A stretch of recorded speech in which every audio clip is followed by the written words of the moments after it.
Bom,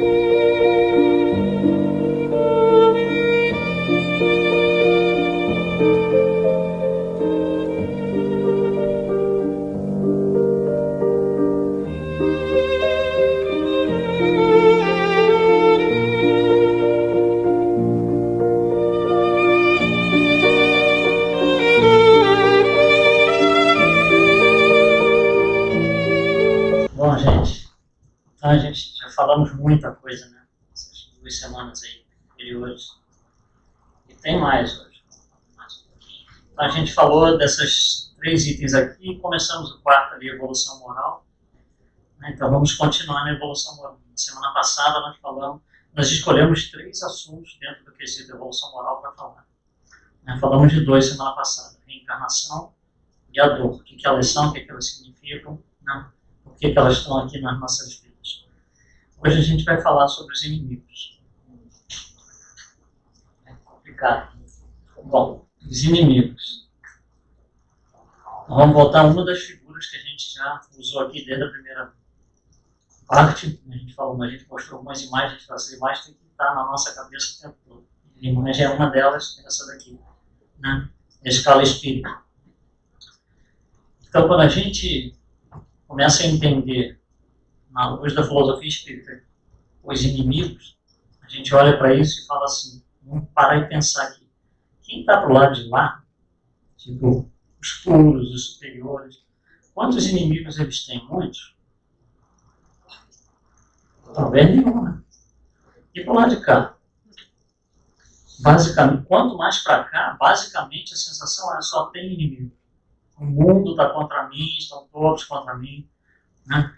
Então, a sensação que nós temos é: quanto mais vermelhos nós somos, mais inimigos a gente tem. E aí a gente começa a pensar assim: puxa, a gente tem tanto inimigo. Se você voltar aí, só nessa encarnação aqui, não vou nem falar das encarnações anteriores, você volta lá desde criança, tudo que já é desavença, tudo que é bate-boca que já teve, tudo que é confusão, tudo que já foi algum tipo de inimizade, pequena ou grande, em qualquer grau. Se você for fazer uma lista, fica uma lista muito grande. E é difícil a gente administrar. Quando a gente começa a lembrar essas coisas, é difícil a gente administrar, porque são muitos. São muitas situações, muitos inimigos foram criados. Né? Não estou dizendo que nós sejamos inimigos de alguém, ao contrário, quando nós achamos que alguém é nosso inimigo. E é tão complicada a situação, é tão difícil, tão grande isso de administrar, que eu resolvi, para mim, criar um formulário de registro de inimigos. Que a gente vai registrar, vai escrevendo, fica mais fácil da gente ver. Né? Então vamos pegar aqui alguns, né? Vamos pegar alguns desses inimigos que foram registrados no formulário de registro de inimigos. Está aqui o primeiro: Gastão Duarte. Em 1970, nós estamos em 2022, então isso aí tem tempo. Estou carregando isso até hoje. Todo dia. Na aula de pintura, ele era o queridinho da professora. Só tirava nota A. Não desceu bem. Até hoje está aqui. Gastando arte. E realmente, né, a aula de arte é uma coisa impressionante. Então, aprovado como inimigo, com certeza, não tem a mínima dúvida. Em 1970. E quantas coisas de 1970, quem tem idade suficiente, não está trazendo aí? Não estou falando nem de encarnação passada, porque já é covardia, né? Então, Gastão Duarte é um deles. Não o outro aqui, Maria Aparecida, 1983. Bota tempo nisso daí. Chegou lá, Maria apareceu do nada e não foi embora. Me demitiu e eu não engoli. Até hoje está atravessado, obviamente, claramente, um inimigo. Outro aqui, ó, o Marcão. O Marcão foi um problema, porque em 1975, quer dizer, bota anos nisso daí, chegou lá e roubou minha moneda. E eu estou com isso até hoje, atravessado. Então, obviamente, ele é inimigo. Mais um aqui, ó, Graça Furtado. Graça Furtado trabalhava comigo. Quando era para ser promovida, era a minha vez. Ela foi lá e furtou o meu lugar. Então, eu fiquei sem a minha posição. Não não consigo passar por cima disso. Está até hoje atravessado. Porque eu não fui promovido achando que eu merecia. Então, obviamente, está na lista negra. Mais um aqui. Armando Guerreiro. Armando Guerreiro era um bullying. Fazia bullying. Só queria guerra, só queria confusão. E aí a gente não consegue lidar bem com isso, a maioria de nós. Né? Isso está atravessado até hoje. Não gostei na época, obviamente, não aguentei. Né? A gente vai levando, vai julgando como inimigo, vai ficando. E se juntar todos esses aí, dá uma bola de neve tremenda. E a gente começa a entrar em doenças degenerativas, isso é outra coisa. Mais um aqui, o Jaime. O Jaime trabalha na empresa. Então a gente, para mandar as cargas para fora, tem que ter a documentação. Mas ele é muito devagar. Ele é muito devagar para fazer aquele documento. A gente tem que ficar esperando. Ai, eu não aguento, né? Quando tem que ir lá na hora de pegar documento, meu Deus do céu. Eu já vou assim, né, de má vontade. Porque não tem condição uma pessoa ser tão lenta assim. Isso é um absurdo. Eu estou precisando do documento. Como é que faz o cara demorar tanto? Né? Você viu o nome dele, né? Já me basta os parentes. Né? Então, ainda tem ele. Não, o nome dele, já me basta os parentes. Mais um aqui. O Serafim. O Serafim é o caixa do supermercado do bairro. Mas ele fica falando, pode conversar com cada um. Eu quero entrar na fila pegando meus alimentos para casa, embora ele fica ali conversando, aí a fila vai aumentando, bate-papo com um, bate-papo com o outro. Eu não aguento, não tolero, cara. Não tem condição. Então, quando eu vou chegar na fila do supermercado, eu já vou fugindo dele, para não ter que justamente lidar com isso. Né? Então, obviamente, o inimigo é aquele que eu evito. Bom, tem muitos aqui. Só alguns, né? Obviamente, se essa lista fosse real, né, a coisa é muito longe, a gente nem tem tempo de falar tudo aqui.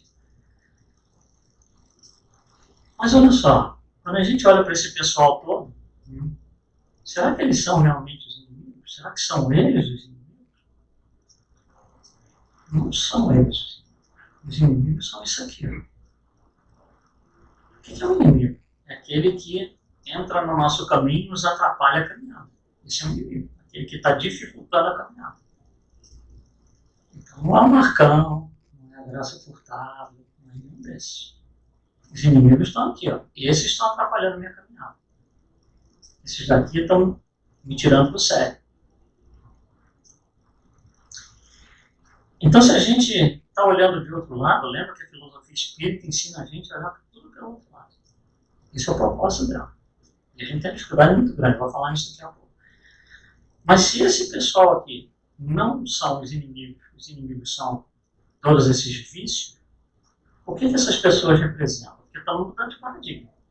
Nós estamos fazendo uma mudança grande aqui. Eles não são os inimigos são esses aqui. E esse pessoal todo está fazendo o quê? O que eles são? O que eles representam nessa inimizade? Esse pessoal aqui é o campo de batalha. O campo de batalha é onde eu vou para derrotar o inimigo. Imagina 2 tropas. Era uma idade média, aquelas tropas. Então marcava a hora no campo de batalha, um duelo, assim, recentemente. Você marca a hora e tal e vai lá. Para derrotar o inimigo. O que acontece se eu vou lá, o inimigo não vai? Eu ganhei, ele perdeu, certo? E vice-versa. Se ele vai, eu não vou, ele ganhou, eu perdi. Então, toda vez que eu não confronto o inimigo, a perda é minha. Eu perdi a batalha. Esse pessoal aqui, eles são oportunidades que eu estou tendo para melhorar tudo aquilo que a gente viu, ódio, intolerância, impaciência. Eles são oportunidades, eles são um campo de batalha. É lá que eu vou para derrotar o inimigo. Vai ter um dia que eu vou lá encontrar com o Marcão, que eu vou encontrar com esse pessoal todo, e eu vou melhorando. Um dia eu vou no campo de batalha e eles não vão. Nesse dia eu venci. Mas eu não venci a pessoa, eu venci o vício. Então, esse pessoal aqui todo, eles nada mais são do que a oportunidade que a gente tem de se ressarcir daquelas situações, daqueles vícios todos. Mas se eu evito com eles, se eu evito esse pessoal, é isso que a gente faz com os inimigos, né? A gente chega convidado para uma festa, quer uma festa na minha casa no sábado? Quem que vai na festa? Começou mal, né? Eu já estou pré-selecionando. Eu estou com tanto inimigo que eu preciso saber quais da minha lista vão lá, porque dependendo eu não vou na festa, dependendo eu vou arrumar alguma coisa, alguma desculpa, né? Então a gente evita essas pessoas, não os inimigos. A gente evita as pessoas para ficar com os inimigos. E aí fica lá o ódio corroendo, fica lá a intolerância, impaciência, tudo isso que está aí. Estão alguns, né? Então nós olhamos os inimigos, nós olhamos as pessoas como os inimigos. A filosofia espírita fala assim, vai para o outro lado da mesa. E olha do outro lado da mesa. Se eu estou parado lá embaixo nos vermelhos, lá nos levianos, impuros e tal, é porque tem alguma coisa impedindo eu ir para frente. E não é nenhuma dessas pessoas. Porque o sentimento de inimizade que eu tive com cada um desses, eu vou ter com outras pessoas, igualzinho. Se eu tenho inveja, alguém comprou o carro 0 do ano e estou com inveja, não é daquela pessoa, porque se o outro vizinho do outro lado comprar o carro 0 do ano, eu vou sentir a mesma coisa. Então o foco não é no objeto. O foco é no nosso interior. Toda vez que eu quiser, que eu tiver a oportunidade de encontrar com uma dessas pessoas, eu não devia me afastar, não devia evitar. Porque eu estou perdendo a oportunidade de melhorar. Melhorar, às vezes, um pouquinho. Assim. Eu tenho uma situação pessoal muito interessante. Eu tinha um grupo de pessoas, a gente normalmente se encontrava, e um dia eles falavam assim, não estamos gostando do que você está fazendo. Sai daí. Tá bom, saí. Só que por força das circunstâncias, eu tinha que estar com um deles com alguma frequência. Eu tinha que frequentar o mesmo lugar. E eu falei, mas eu não vou. Comecei a não ir no lugar. Eu falei, mas peraí, uma certa hora, né, a gente recebe uma intuição e fala, peraí. Ele continua indo, continua aproveitando, ele continua tocando a vida dele, e eu não. Então, peraí, deixa eu botar uma estratégia, como é que eu vou lidar com a situação. Literalmente, eu fiz uma estratégia, funcionou para mim, não quer dizer que funciona para todo mundo e depende da situação. Mas a estratégia foi assim, a primeira vez que eu fui nesse lugar, eu fui com o único objetivo de ver se ele estava lá, só isso, sem ser visto. Só para sentir o que eu ia sentir. Mas não adianta ir com o intuito de criticar. É para olhar, tá lá, vai lá. Eu fui 6 vezes. Na segunda vez, eu fui para ser visto. Ele me viu. Embora. Na terceira vez, ele me viu, eu vi, deu um tchauzinho. Foi isso tudo, olha só, o planejamento que eu tive que passar, a estratégia para fazer isso acontecer. Na quarta vez também, fui lá e tal. Na quinta vez, um pouquinho mais. Na quinta vez, eu lembro que eu cheguei e falei assim, a gente tem tempo que a gente não conversa. Eu falei, não, deixa a gente bate um papo. Na sexta vez, então, eu cheguei lá e falei, puxa, a gente ficou de bater um papo da última vez, vamos bater um papo. Nos abraçamos e tal, com os grandes amigos. É um esforço terrível. Foi um esforço terrível. Mas eu fui 6 vezes no campo de batalha para ganhar a guerra. Porque agora, quando eu encontro com ele, não tem nada daquilo, acabou a guerra. A guerra é eu comigo mesmo. Guerra interior, conflito interno. Então não são eles. Eles não estão fazendo nada de ruim para a gente. Nós é que temos algo ruim dentro. Eles só estão trazendo à tona, exibindo na nossa cara. É só isso.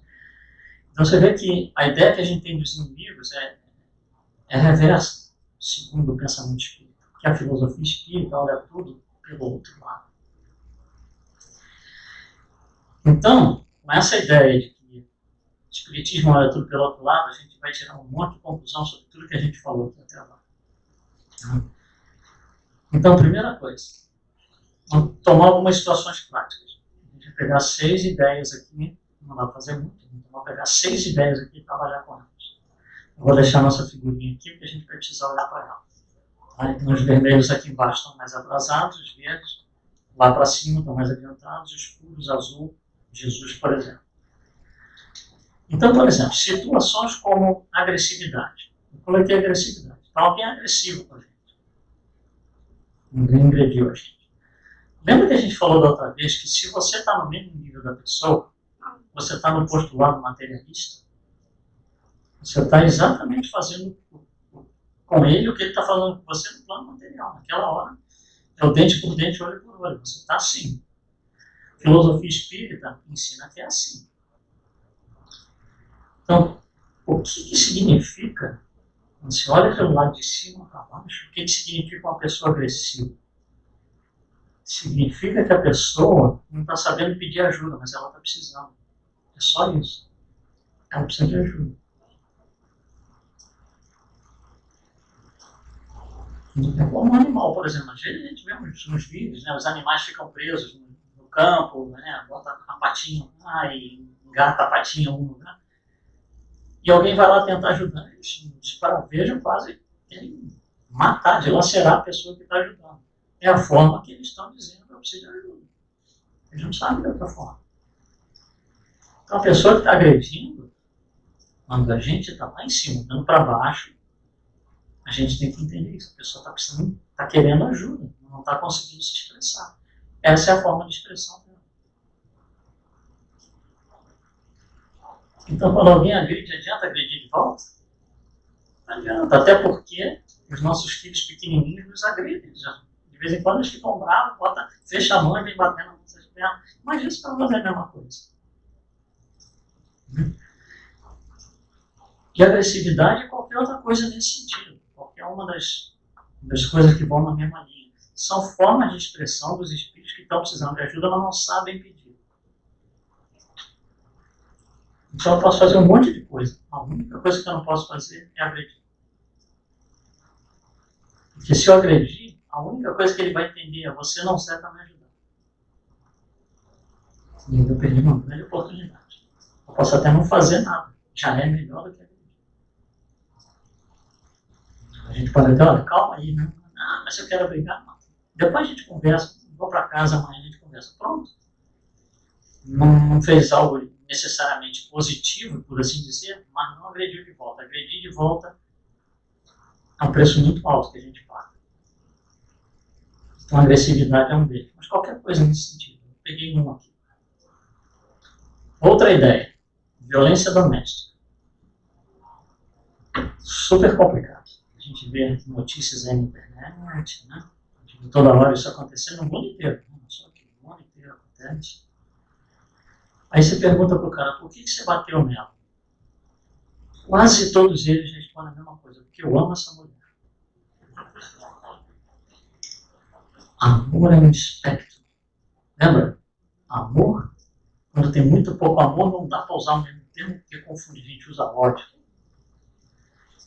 Mas, o cara está ali no leviano, o maior amor que ele consegue dar é esse, é violência doméstica. Quando o cara está ali no pseudo-sábio também, nos impuros também, ele está dando todo o amor que ele tem ali, porque ele ama aquela mulher. Mas ele não consegue expressar de outra forma, porque ele ainda está aqui embaixo. Lembra, é um espectro, não é pontual. Eu amo ou odeio. A gente falou isso na semana passada. Eu amo e eu odeio é materialista. Amor está aqui, ódio está aqui, é materialista. É um espectro. Mas também já fizemos isso. Podemos não ter feito violência doméstica, mas algo tão grosseiramente estúpido quanto. Então tudo é um espectro. Está dando para entender a ideia? Como é que a gente reage? Não adianta pegar o cara e começar a dar tiro no cara, não adianta. Porque ele vai desencarnar e vai ficar com ódio de você. Do lado de lá vai virar seu obsessor. E não vai conseguir entender como que você não conseguiu entender que ele era uma mulher. Porque ele está no espectro, ele está muito baixo. Ainda tem um longo caminho a ser percorrido. Terceira ideia. Eleições. Calma. Não é política. Eleições é diferente. Eleição aqui é qualquer eleição. Pode ser até aqui no centro espírita. De vez em quando a gente tem que trocar diretoria, tem que renovar. Pode ser numa companhia, pode ser num país, pode ser numa cidade, numa sociedade. Eleição em geral. Quando a gente... Tem duas maneiras de a gente fazer o nosso voto. E não tem a ver com ideologia, não. É forma de votar. Não é ideologia. Tem duas formas da gente votar. Então, por exemplo, uma coisa importante, quando um cargo político de alto nível, presidente, um super diretor de uma empresa muito grande, algo assim. O que acontece? Duas formas de eu votar. Eu posso votar como o que eu chamo de pessoa, ou eu posso votar como espírito imortal. Quando eu voto no presidente, por exemplo, como pessoa, não tem nada a ver com ideologia. Quando eu voto no presidente como pessoa, a minha visibilidade está muito curta. Quando eu voto, ou penso em votar no presidente como espírito imortal, eu posso alterar meu voto. Eu posso falar, puxa, se eu for votar como espírito imortal, né, o meu voto vai ser diferente de se eu for votar como pessoa. Você entende? É diferente. Não tem a ver com ideologia. Tem a ver com forma de raciocínio. Forma de entendimento.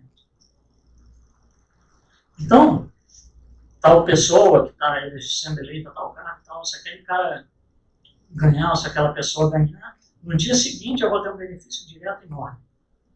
Ótimo.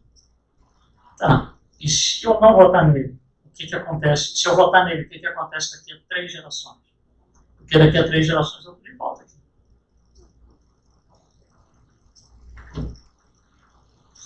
Então, essa maneira de ver é parte fundamental da filosofia espírita. Ideia número 4. Coloquei assim, a paz sem tumulto. Porque na nossa cabeça, na maioria de nós, a paz exige guerra. Conquistar a paz exige guerra. Existe tumulto, existe confusão, existe briga.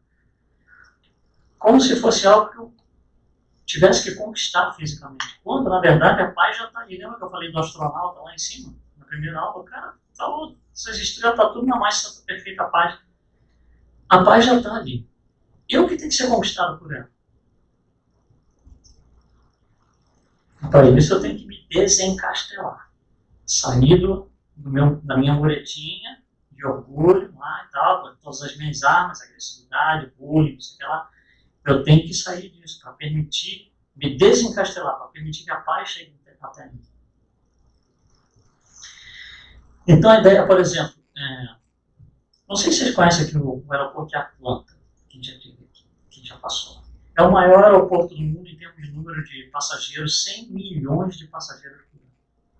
Isso é uma coisa que na nossa cabeça não consegue nem administrar. O que é 100 milhões de passageiros por ano? É um aeroporto muito simples o layout dele. Você tem um corredor principal e 5 atravessados. A, B, C, D e E. Né? Então você tem no corredor principal, você tem gates para o lado de cá e para o lado de cá. No A e nem no B, no C. É muito simples. Então, olha só, imagina que você está tranquilamente, pegou sua maletinha e está sempre cheio aquele livro. Você imagina o número de pessoas. Você está na sua maletinha, você está no seu gate. Você começa aqui, vai lá no E40. Tem que passar o A, o B, o C, vai andar. Tem que andar. E40. Quando você está chegando perto do E, vem um anúncio do alto-falante e diz assim, o seu gate foi alterado, agora é o A22. Vai dar um tumulto, uma complicação. Porque está todo mundo ali ombro com ombro, o aeroporto é muito cheio, tem que virar a mala. O que acontece? Muitos se revoltam, muitos falam, não dá vontade nunca mais de vir nesse aeroporto. Outros viram a maletinha, tá, então vamos lá. Cada um reage de uma forma diferente. Então, olha só, o tumulto não está exatamente no aeroporto. Está dentro da gente. O tumulto eu vou criar se eu jogar tudo para cima e falar, também não vou. Também não vou, porque você acha que você está prejudicando a companhia aérea. Você está colocando a companhia aérea na falência, também não vou. Você entende que o tumulto não está no aeroporto, o tumulto está dentro. Porque se eu faço isso no aeroporto de Atlanta, eu faço isso no centro espírita, eu faço isso na lanchonete, na padaria, eu faço em todos os lugares. Quando a padaria está muito cheia, eu tenho que entrar na fila, eu vou fazer o mesmo tumulto, igualzinho. Vou reclamar das mesmas coisas, porque não é a padaria. É a paz de dentro que está faltando, porque eu estou encastelado. Eu tenho que me desencastelar. Outra ideia que o Espiritismo nos passa aqui, né? Perda de entes queridos. Isso a gente fala muito em centro espírita. coisa assim, bastante convencional da gente falar. Mas eu quero falar de uma forma um pouquinho diferente, porque o Espiritismo veio isso de forma diferente. Perder alguém não é bom, obviamente. A gente chora, a gente fica chateado, a gente chora por mais tempo, por menos tempo, afeta mais uns do que os outros. E a mesma pessoa falecendo, quem está em torno, alguns sofrem mais, outros sofrem menos. Isso sempre vai ser assim. Isso a gente não vai conseguir mudar. Né? Mas existe uma outra forma de ver isso. E a forma é a seguinte: por que a gente está chorando? Olha só, digamos que a pessoa morreu neste dia aqui. Pessoa muito querida, que mora, por exemplo, numa cidade próxima. Muito querida, morreu nesse dia. 10 dias depois é o dia que você recebe a notícia de que a pessoa morreu, mas ela já tinha morrido 10 dias atrás.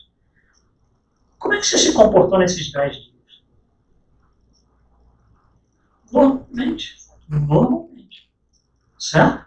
Quando caiu a ficha, por assim dizer, quando você recebeu a notícia que você ou se revoltou, ou entrou numa situação de conflito.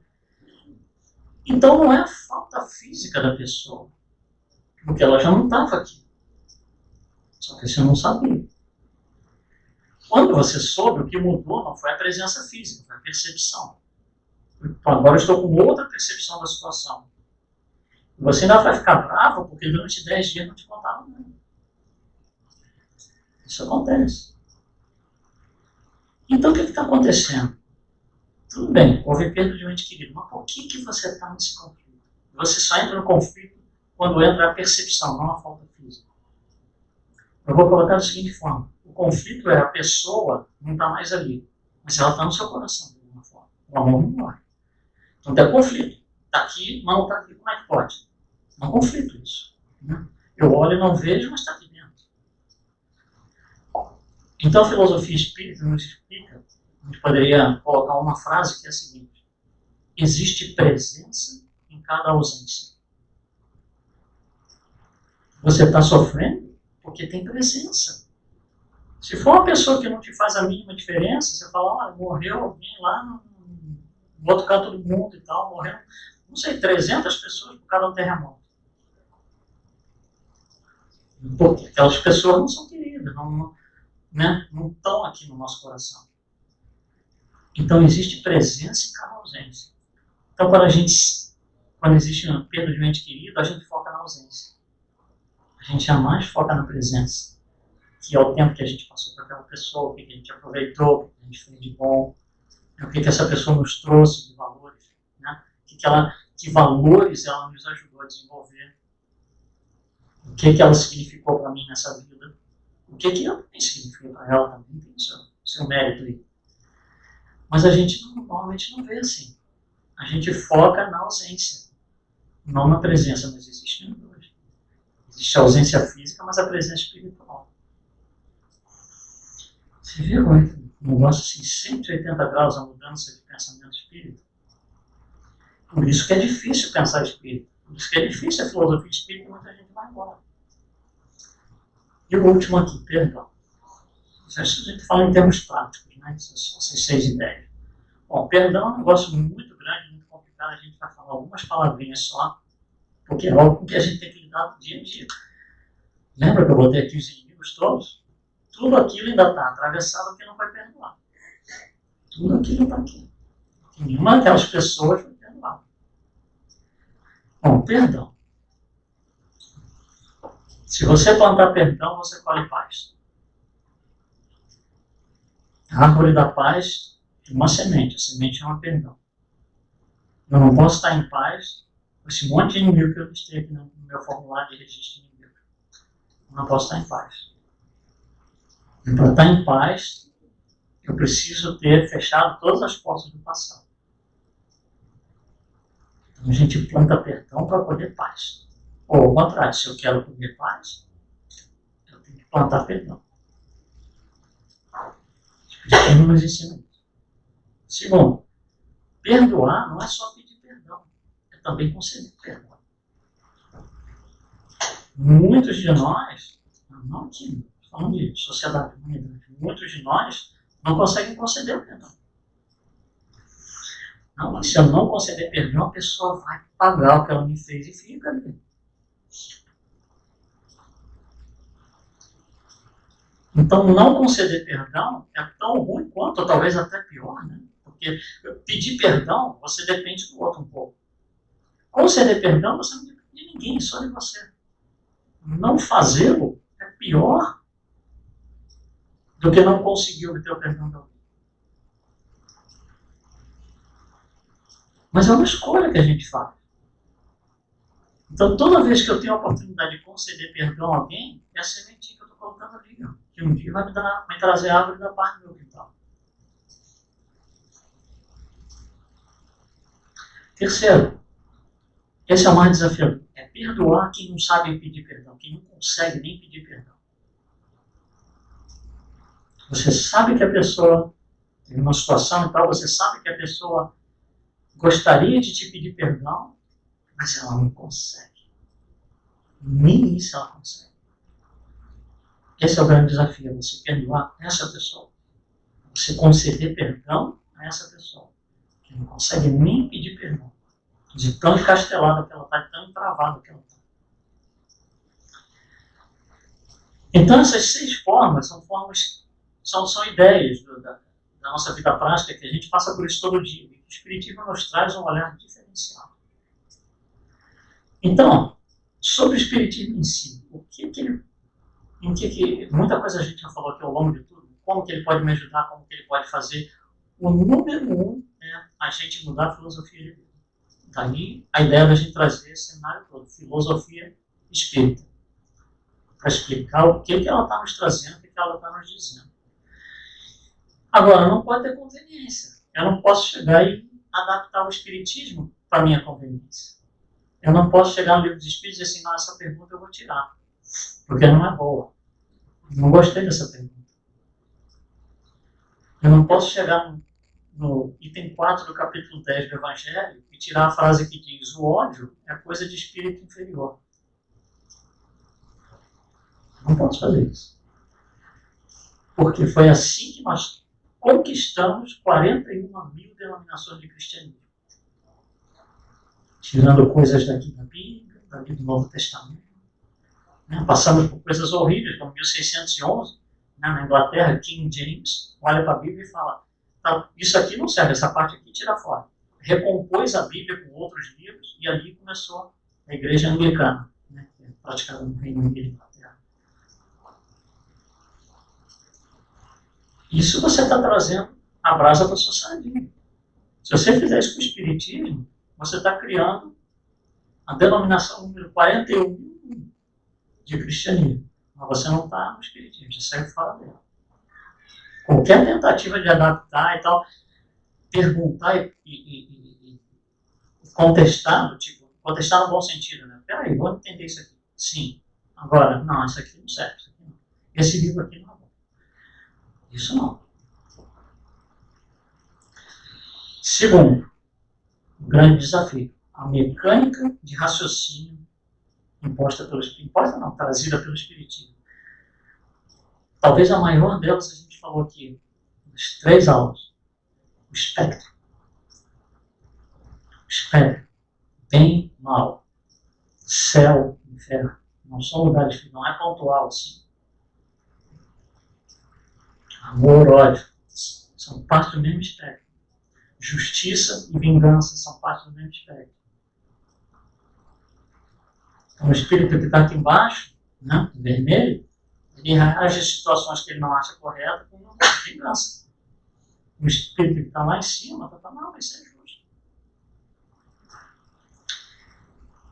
Então, olha só, na nossa sociedade a gente tem mania de perguntar assim, nós espíritas também perguntamos assim, isso foi justo? Jamais a gente deve perguntar algo assim. Porque se você está contestando algo justo ou não, você está contestando a justiça divina.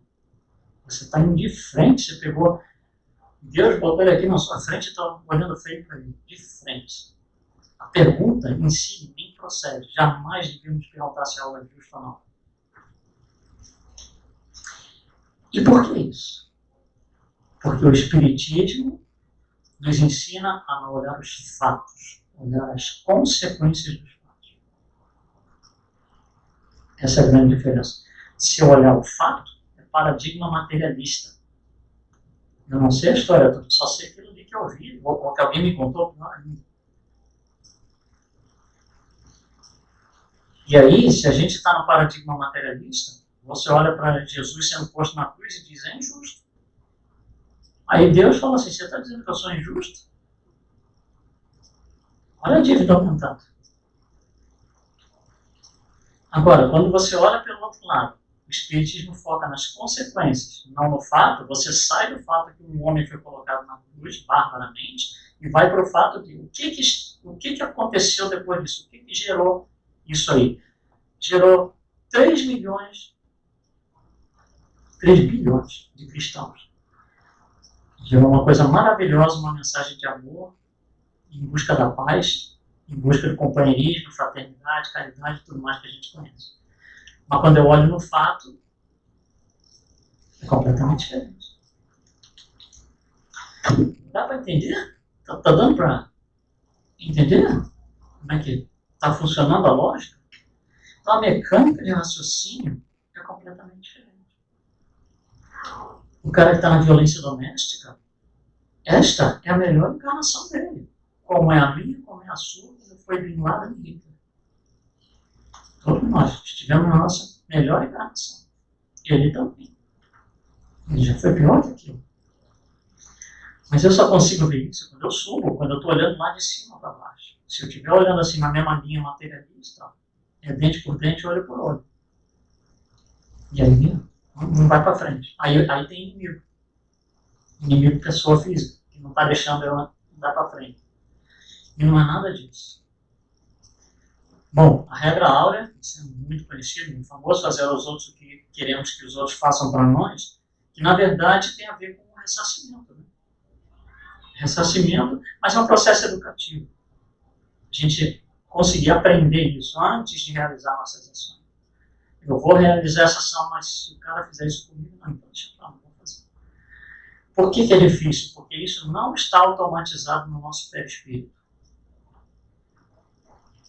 A gente, para fazer isso, pensava no jeito de tocando. Tá, vamos me conter dessa vez. É muito difícil, exige estratégia, exige pensar, deixa eu ver como é que eu vou fazer isso.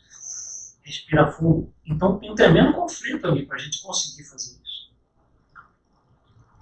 Né? Imagina alguém que fez algum tipo de agressão para Jesus. Você passou por isso, o conflito, e agora o que eu faço? Eu bato no cara, não bato. Não fez a mínima diferença. Porque ele já está lá de cima. Não tem mais o conflito. Já acabou a fase do conflito. Os ressarcimentos já não são necessários. Conhecemos o nosso destino. Isso já falamos uma vez aqui. Imagina que você vai no cinema, um filme de terror, de thriller, de assassinato. Aí você vai chegar lá na porta do cinema, um colega seu está saindo, poxa, que legal ver você aqui, você está indo ver o filme. Acabei de ver o filme, vi na sessão anterior aqui. O filme é bom? O filme é maravilhoso, você vai ver o assassino, é o mundo. Aí você vai ver o filme. Você vai ver o filme igual? Que se você não soubesse, jamais você vai ver o filme igual. Não consegue. Porque você já conhece aquilo. Então, durante, sei lá, as 2 horas de filme, o que você vai fazer, você não vai ver o filme. Você vai procurar evidências durante o filme de que o mordomo foi assassino.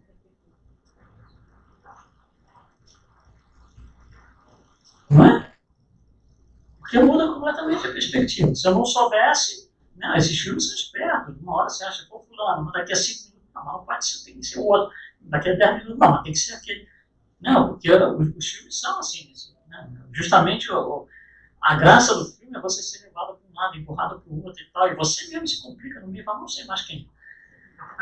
Mas quando você sabe quem é, muda completamente. Então a gente já conhece o nosso destino.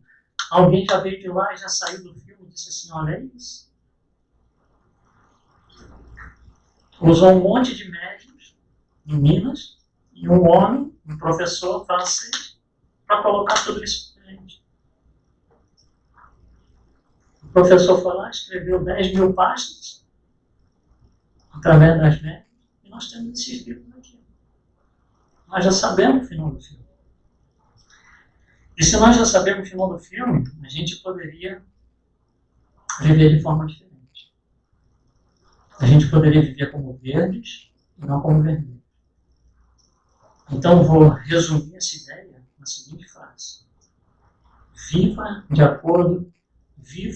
não de acordo com o que você é, mas de acordo com o que você pode ser. Se eu viver de acordo com o que eu sou, eu estou assim.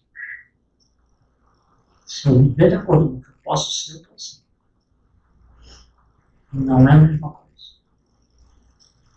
Isso é muito claro no Espiritismo. Porque nós temos o conhecimento do nosso destino. Como eu quero chegar lá é diferente. Você pode ir daqui para, sei lá, para Miami, por exemplo, ou vários caminhos. Pode parar um monte de vezes, vai demorar mais, menos. Não? Mas nós conhecemos o nosso destino.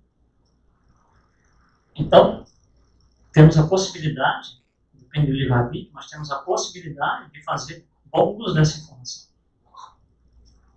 O professor francês não veio aqui brincar. Foi escolhido a dedo. As moças que ditaram os textos foram escolhidas a dedo. Meninas de 12, 13, 14 anos, que não sabiam nem o significado que estavam escrevendo, porque estavam medianizados. Para a gente ter aqui quase que de graça a nossa biblioteca. Bom, Espiritismo é unitário. A gente falou isso com essa imagem aqui na primeira aula. Abrimos o seminário assim. Não pode ser fragmentado. Eu não posso chegar e dizer, não, mas isso aqui não serve, isso aqui não serve. Não, mas essa parte da moral de Jesus que está ali em cima, vamos fazer assim, aquela parte que ele diz amar os inimigos, vamos tirar fora. Deixou de ser espiritismo. Passou a ser uma denominação pessoal sua de cristianismo. Não podemos fragmentar o espiritismo. Porque senão toda a filosofia que embasa tudo se perde. E a gente acaba com outra coisa qualquer, menos espiritismo. Né? E falamos isso na primeira aula, na abertura. Temos que acreditar naquelas 5 coisas que estão ali. Porque todo ensinamento depende da crença nessas 5 coisas. Se eu chegar e falar assim, mas o terceiro eu não quero acreditar muito. Tá bom, não precisa acreditar. Mas não diga que é espiritismo. Não é. E aí, finalmente, né, o que significa o espiritismo para você? Que a resposta é diferente para cada um. Primeiro, para a gente responder, a gente tem que entender o que ele é. Para depois eu dizer o que significa.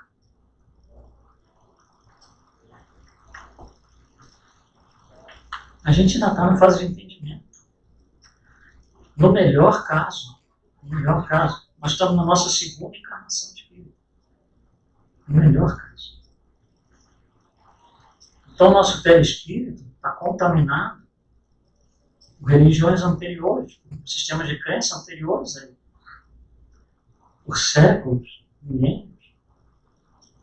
Estamos contaminados de outras formas de cristianismo, por paganismos, um monte de outras coisas. Então, o que significa ele? Você sabe que eu posso chegar e poder dizer que o espiritismo para mim significa ir um dia na semana no centro tomar passe. É uma forma de encarar a coisa. Só que não é espiritismo, na sua essência. Espiritismo para mim é participar da mediúnica e nem aparecer no centro no outro dia. É uma forma de encarar a coisa. Mas está fragmentado. Por que eu estou indo na mediúnica? Entende? Então, cada um desenvolve a sua própria resposta. Cada um vai entender para si mesmo o significado do espiritismo. E como a gente falou no início, quando a gente vai entrar no espiritismo, a gente passa por 3 fases. Porque a gente vê aqui, lá no início, a gente falou, a primeira coisa acho que eu falei, em vários sistemas de crença eles falam assim, vocês espíritas gostam de sofrer. A gente ouve muito, vocês espíritos gostam de sofrer. Aí você vem aqui no centro, a primeira coisa que a pessoa fala é assim, espiritismo vai te dar conforto. Você fala assim, peraí, não dá para sofrer e ter conforto ao mesmo tempo. Um é o outro.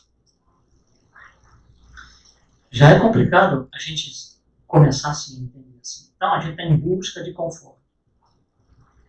Cadê esse conforto? Tem 3 fases para a gente chegar. A primeira é o confronto. Eu chego aqui no centro espírita, né, principalmente quem vem de outro sistema de crenças, e a gente vai ter que lidar com novas verdades.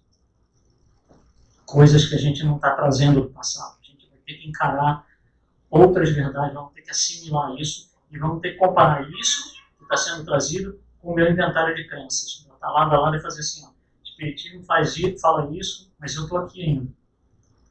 Então, um tremendo confronto, eu estou sendo confrontado com as ideias que eu trago, pelas ideias espíritas novas, as novas verdades que eu estou sendo apresentado.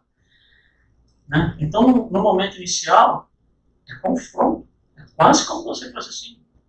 Né? Que peraí. Por isso que muita gente sabe. Porque eles não estão na hora. Não tem nada errado. Não estão na hora. Teve uma época que nós também não estávamos na nossa hora.